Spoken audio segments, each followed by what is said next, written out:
Local programming on KRWG Public Media made possible in part by viewers like you. Thank you. This is KRWG Public Media, TV, radio, online. News that matters. Now, across the Mesilla Valley and the borderland, the stories that shape our community. From the KRWG Broadcast Center at New Mexico State University, this is Newsmakers. Thank you for joining us for Newsmakers. I'm Casey Counts. New Mexico's fire season was unprecedented, with almost 1 million acres burned by the end of June. New Mexico Agriculture Secretary Jeff Witte is with us to discuss the impacts of wildfire on the state's agriculture industry. And water is more scarce than ever, and that situation is not expected to improve. We'll find out how the agriculture industry is adapting, and we'll learn how the pecan weevil is threatening New Mexico's most lucrative crop. And chili season has begun. Welcome, Secretary Witte. We sure do have a lot to discuss. We do. Thank you, Casey. Glad you're here. And let's begin with what you can tell us about the amount of loss that was suffered by our agriculture industry due to wildfire so far. We've had a busy and unprecedented wildfire season in the state of New Mexico this year. As you said, almost 1 million acres have burned. In each of those cases, it's impacted families. In some cases, generations of holdings that families have had here in the state of New Mexico. We've had cattle that have been displaced. We've had hay that's been burned, fields that have been burned, fences that have been burned and cut to protect the fire. So there's a lot going on, and recovery is in place going on right now, and we're dealing with floods. Do we even know, in terms of a number, what the cost of that damage was at this point? We don't know yet, because in some cases, as the fires went out, the monsoon season started, and so we're dealing with floods, and so the impact is just multiplying. How can ranchers even prepare for fire season in New Mexico? You know, there's a lot of things actually that you can do to prepare. You can do some forest thinning on your properties. You can graze and do some proper management, but in a lot of cases you can't because in cases of northern New Mexico with the Hermit's Peak Calf Canyon fire, that's on national forest lands, and so you're subject to whatever management policies of the Forest Service. So it's really just watching and hoping. Now, we can see what just a bit of the fire damage from the black fire looks like, from burned trees to the aftermath you mentioned once the monsoon season kicks in. What does coping with that and recovering from it even look like? Oh, today I had a meeting with all the agencies that are involved in dealing with the recovery. You're looking at mulching, you're looking at reseeding, you're looking at planting new trees out there. You're hoping to get ahead of the floods. Right now, we're so far behind that it's going to take us years to catch up. And, you know, part of that process is meeting with members of the community. You held a meeting, and we can see some images of that in Mora. What are you hearing from people that are coming to these meetings, or are they just really waiting to hear from you? Well, you know, what we hear firsthand is most of our folks are at a loss. They have been told that the government's going to cover 100% of the cost and the impacts of the fires, especially on the Hermit's Peak Calf Canyon fire.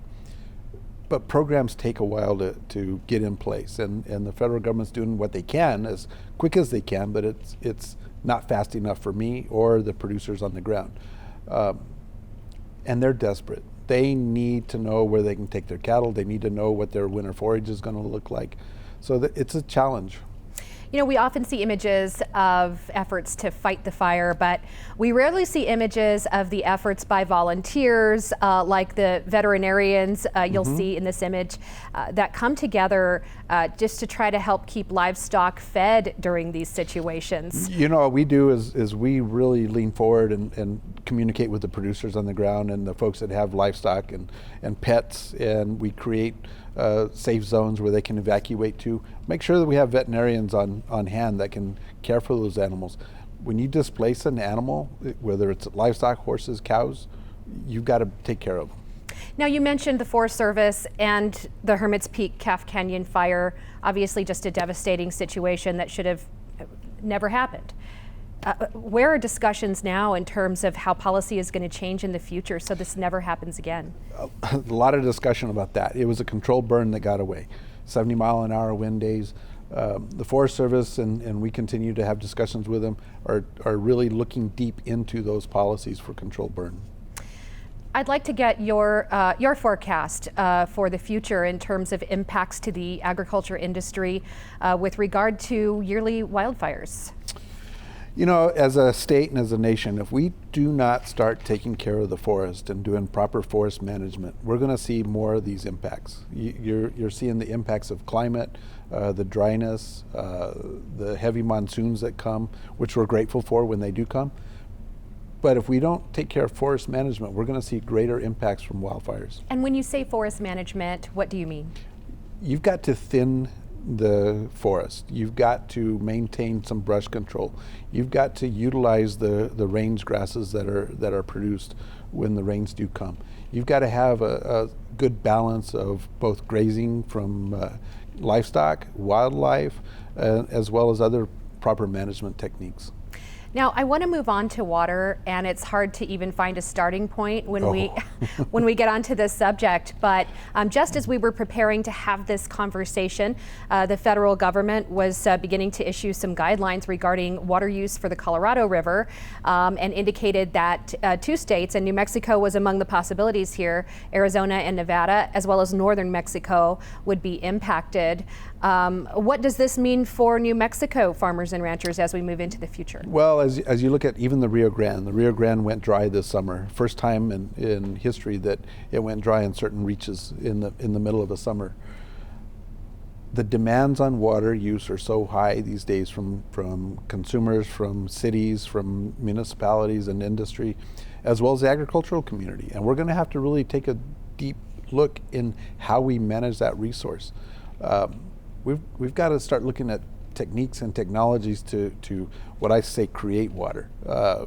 Basically, you're looking at existing water resources that haven't historically been able to be used for cities, municipalities, and that kind of thing, or agriculture, cleaning it somehow, desalinating it. There's other opportunities that we can do and we're gonna have to look at all possibilities. And let's get back to the Rio Grande now, because that's another one of the big water stories, and the lawsuit between Texas and New Mexico been before the Supreme Court, and then it looked like negotiations were going to be able to be hammered out. How do you expect that to play out? And we're hearing that there may be some settlement discussions in place. You saw a newspaper article about that here recently, and I think some of that's progressing. You know, the biggest thing that we have in agriculture and we have as a society is uncertainty. If we can get some certainty in any of these policy areas, I think that'll help for the future. Settling these lawsuits, we can't keep litigating this. Litigation takes resources away from production. And we need to get some certainty into this equation. Do you expect that ultimately New Mexico is going to pay a price? I anticipate that everyone's going to pay a price of some kind. We may end up having to, as a state, we may have to pay monetary damage settlement to Texas. Texas may have to settle back some with us. I haven't been privy to the settlement discussion, so it'll be interesting to see. But I think at some point in time when we get to settlement, everybody will benefit, everybody will pay a certain price. Do you expect that there is one sector of the agriculture industry that might pay a bigger price than others? You know, I hope not. I hope that we can manage our way through this through either re-looking at how we're using water so that it's balanced and that the market can help settle that. Now, you mentioned responsible grazing as part of management of lands, and ranchers will often say that they are the best stewards of federal lands, but this battle back and forth between local ranchers and local entities and the federal government is as old as ranching in America.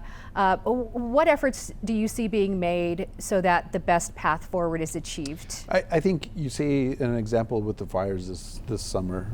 I've had a number of discussions with the federal government, with the Forest Service, about how do we get back to something that's beneficial for the whole community. the community as a whole. Not only grazing, but being able to harvest wood and firewood and poles and timber from some of these overgrown forests. You've got the Endangered Species Act that they have to contend with as well. So there's a lot of policy implications that go around that. But I think the desire now, after you see the devastation of these fires, is that we've got to get back to the table and come up with solutions.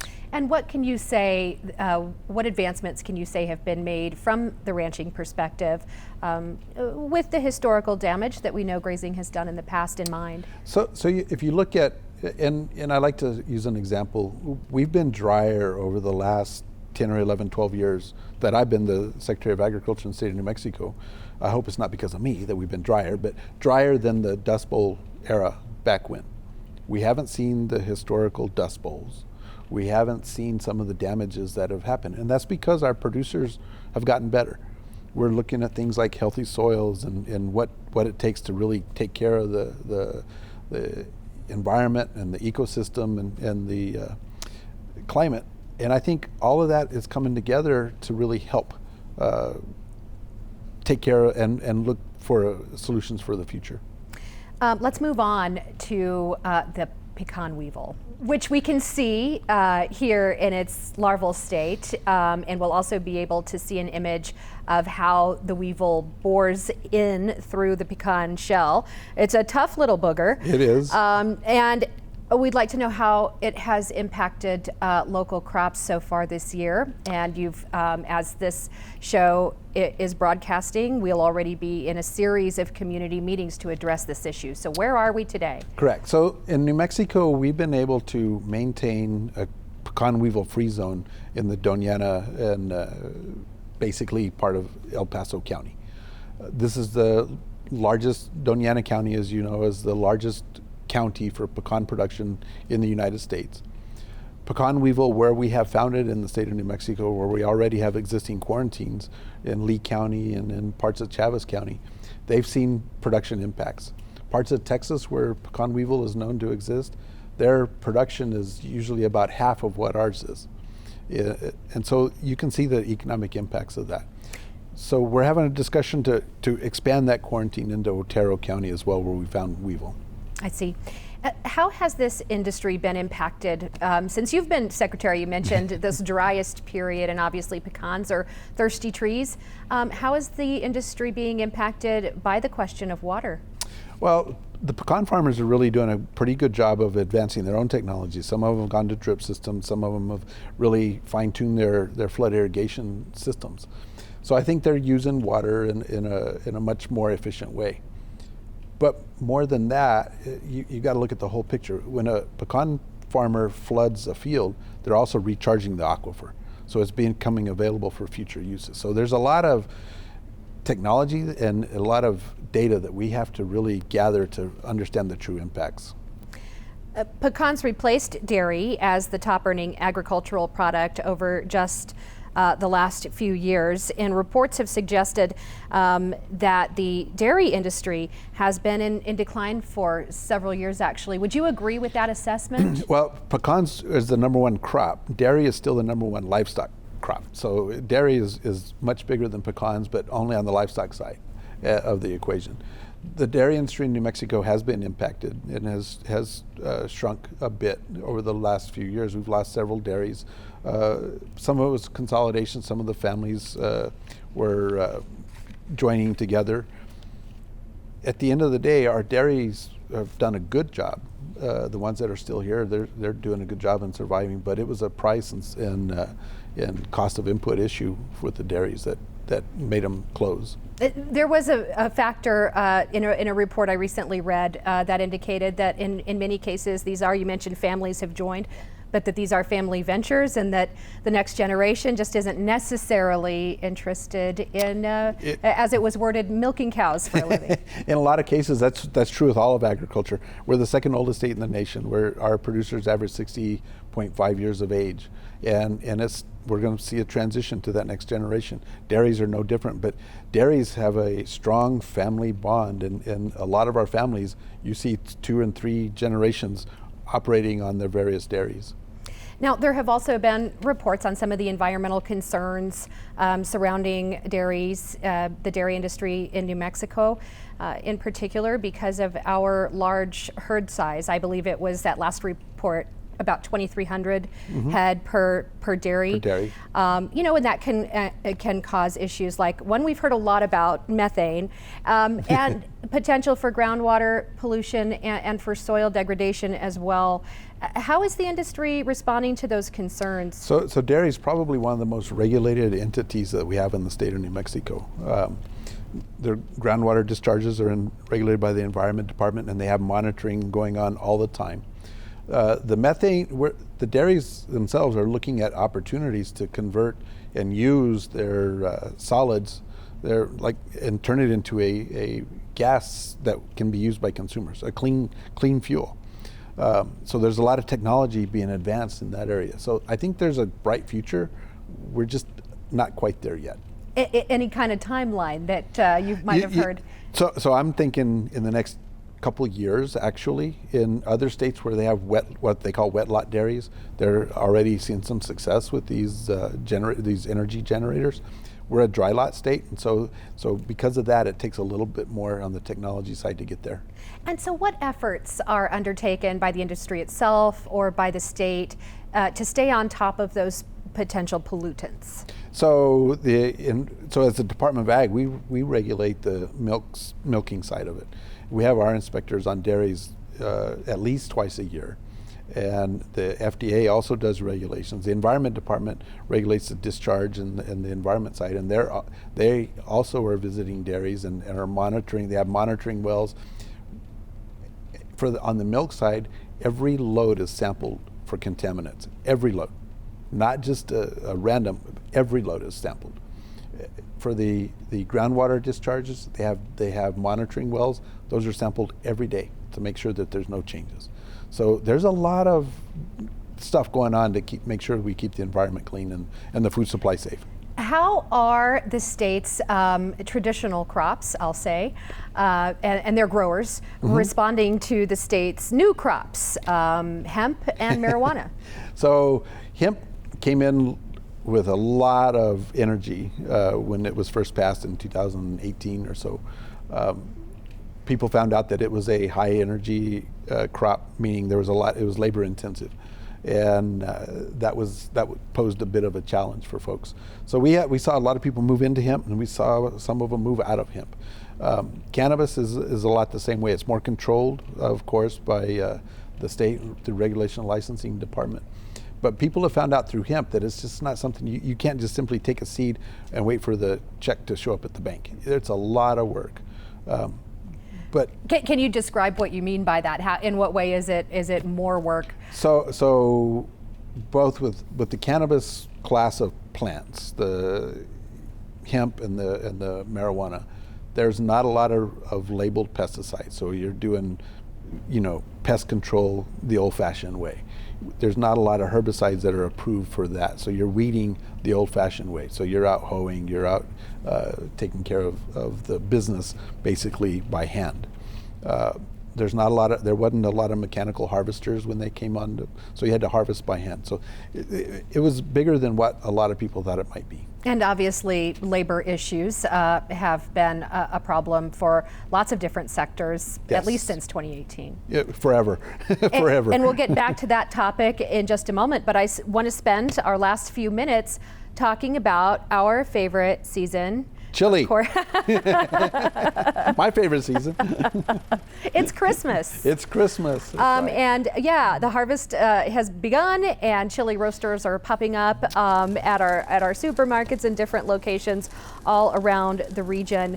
And we've discussed so much about some of the challenges facing other sectors of the agriculture industry regarding water, even heat, which we didn't touch on, but sometimes that's a good thing for chili, right? This has been a fabulous year for Chile. We're at 34% as of today when we're filming this show. 34% of it's been harvested.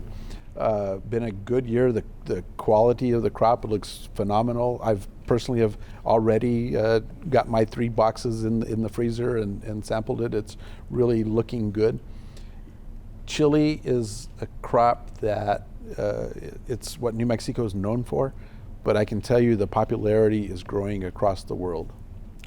Oh, that's for sure. And chili is becoming more abundantly available in many more places. In many places. Around the country. But of course, chili farmers have been affected by those labor issues that we just briefly touched on. And I want to spend a moment to talk about CLIP.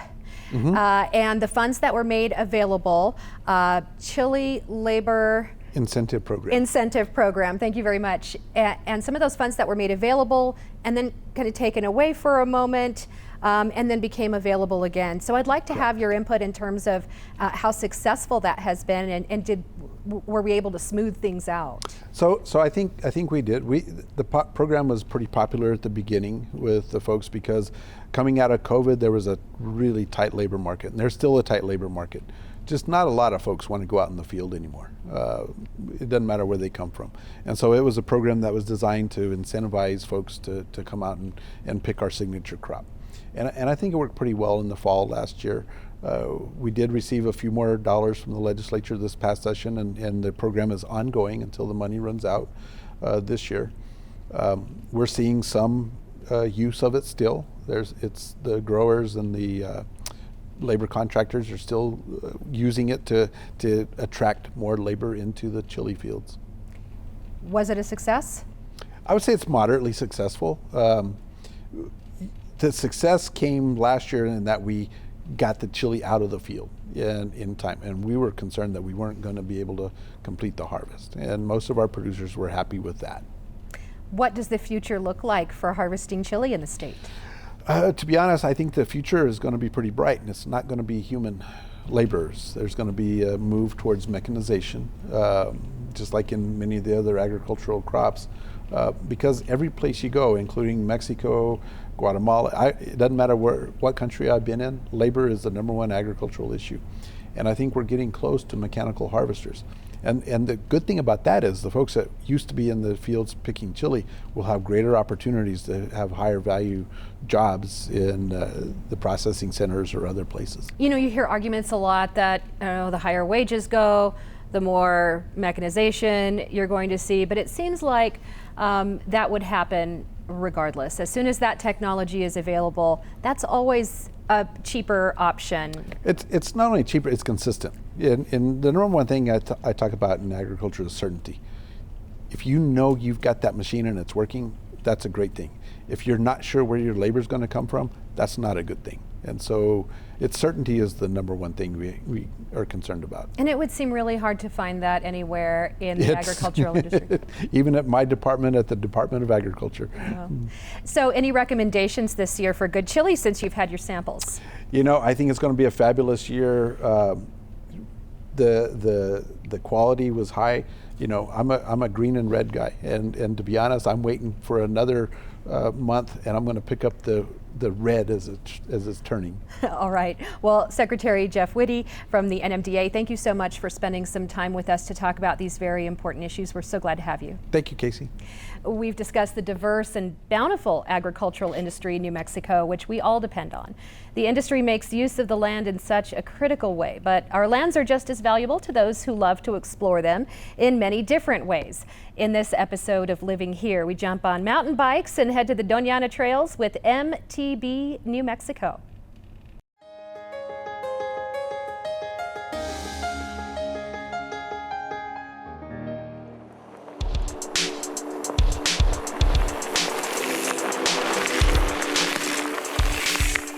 So these are the Doña Ana trails, or people just call them the Doña Anas. And there's a single track, mixture of single track and Jeep trails to ride out here. It's a big spaghetti bowl of tracks that you can ride for hours.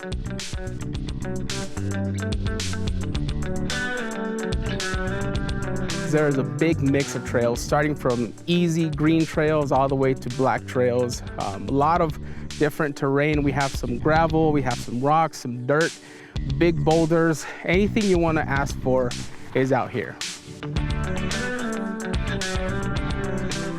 I think it's really important that you get with the group. I got with the MTB New Mexico, the riding group, and they have taught me how to properly ride, how to properly lean. You know, when I want to go too fast, they're like, wait, hold on, let's do this safe.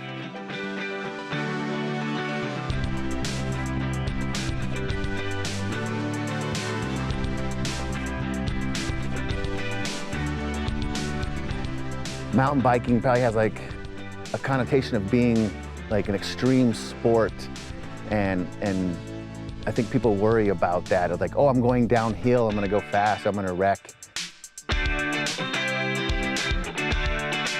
The mountain biking community is great. Everybody helps each other, everybody has a good time with each other, and there's nothing like coming out on a good ride and then hanging out by the fire and just talking to people that love mountain biking. And one thing I can't stress enough is carry water. It is so important. You can be out in the sun and get really dehydrated. The biggest thing you want to focus on is safety. Of course, get yourself a good helmet, some gloves, maybe some gear. Get yourself a decent bike. Come out here and just have a good time.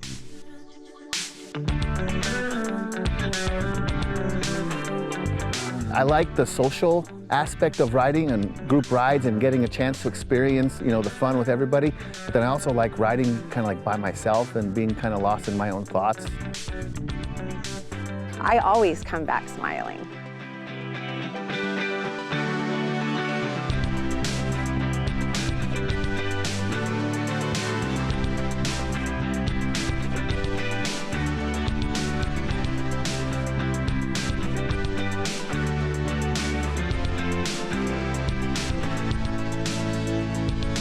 Grab a bike. We'll see you out there. That's our time for this week. Join us on KRWG Radio every weekday. It's morning edition from 5 a.m. to 9, fresh air at 11, followed by Here and Now from noon to 2, and All Things Considered 4 to 7.